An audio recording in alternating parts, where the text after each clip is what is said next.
TSR study পয়েন্টে সকলকেই স্বাগত। আজকের ভিডিওতে দ্বিতীয় পর্যায়ক্রমিক মূল্যায়ন 2024 সালের তৃতীয় শ্রেণীর গণিত বিষয়ের এক্সের নমুনা প্রশ্নপত্র উত্তর সহ আলোচনা করব। এই ভিডিওটি তোমাদের জন্য খুবই হেল্পফুল হতে চলেছে। ভিডিওটি শুরু থেকে শেষ পর্যন্ত অবশ্যই দেখো। তাহলে প্রশ্ন উত্তরে যাবার আগে কি কি পরীক্ষা হবে সিলেবাসটা দেখে নাও। পরীক্ষা হবে গুণ, ভাগ, জ্যামিতিক চিত্র, টাকা পয়সা, জোড় সংখ্যা ও বিজোড় সংখ্যা। এই অধ্যায়গুলি পরীক্ষা হবে। একের দাগ শূন্যস্থান পূরণ করো। এখানে 6টি করতে হবে, এর জন্য 3 নম্বর থাকবে। একের দাগের ক, কোনো সংখ্যাকে 5 দিয়ে ভাগ করলে ভাগশেষ 5-এর চেয়ে ড্যাশ হয়। উত্তর হবে কোনো সংখ্যাকে 5 দিয়ে ভাগ করলে ভাগশেষ 5-এর চেয়ে ছোট হয়, কারণ 5-এর চেয়ে বড় হলে সেই সংখ্যাকে আবার ভাগ করা যাবে, তাই সবসময় ভাগশেষ ছোট হয়।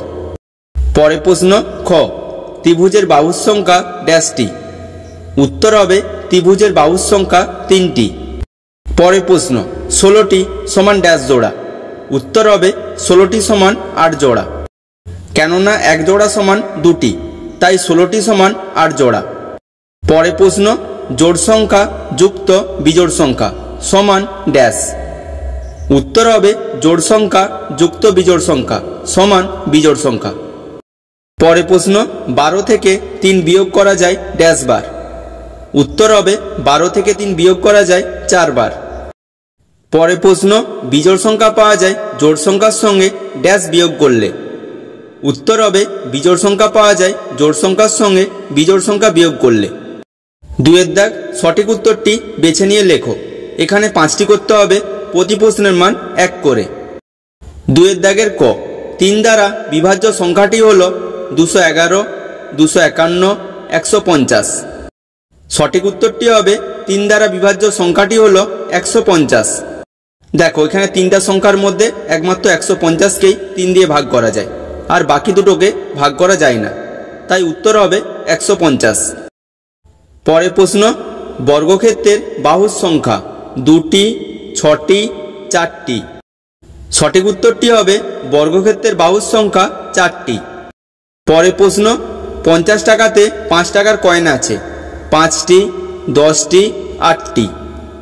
সঠিক উত্তরটি হবে 50 টাকাতে 5 টাকার কয়েন আছে 10টি।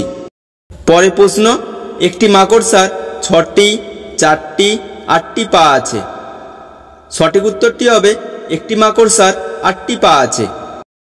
পরের প্রশ্ন 6 জোড়া সমান 36টি, 12টি, 24টি। সঠিক উত্তরটি হবে 6 জোড়া সমান 12টি। পরের প্রশ্ন কোনো সংখ্যাকে 8 দিয়ে ভাগ করলে ভাগশেষ হতে পারে 9, 8, 7। সঠিক উত্তরটি হবে কোনো সংখ্যাকে 8 দিয়ে ভাগ করলে ভাগশেষ হতে পারে 7। 3-এর দাগ নিচের সংখ্যাগুলির গুণ করো। গুণফল জোড় না বিজোড় সংখ্যায় লেখো। এখানে 4 নম্বর থাকবে। 3-এর দাগের ক, 7 গুণিত 5 এর গুণ করলে গুণফল হবে 35। 35 বিজোড় সংখ্যা। পরের প্রশ্নটা দেখো 8 গুণিত 6 এর গুণ করলে গুণফল হবে 48। 48 জোড় সংখ্যা। 4-এর দাগ ভাজ্য, ভাজক, ভাগফল ও ভাগশেষ সম্পর্ক নির্ণয় করো। এখানে 2 নম্বর থাকবে। 4-এর দাগের কয়ের প্রশ্নটা দেখো 700 ভাজিত 8 ভাগ করলে ভাগফল হবে 87 আর ভাগশেষ হবে 4। তাহলে ভাজ্য 700, ভাজক 8, ভাগফল 87, ভাগশেষ 4। তাহলে সম্পর্কটি হবে 700 সমান 8 গুণিত 87 যুক্ত 4। 6-এর দাগ সমস্যাগুলির সমাধান করো। এখানে 2টি করতে হবে, প্রতি প্রশ্নের মান 3 করে। 6-এর দাগের কয়ের কোশ্চেনটা দেখো, মা 210টি নারকেল নাড়ু তৈরি করেছেন।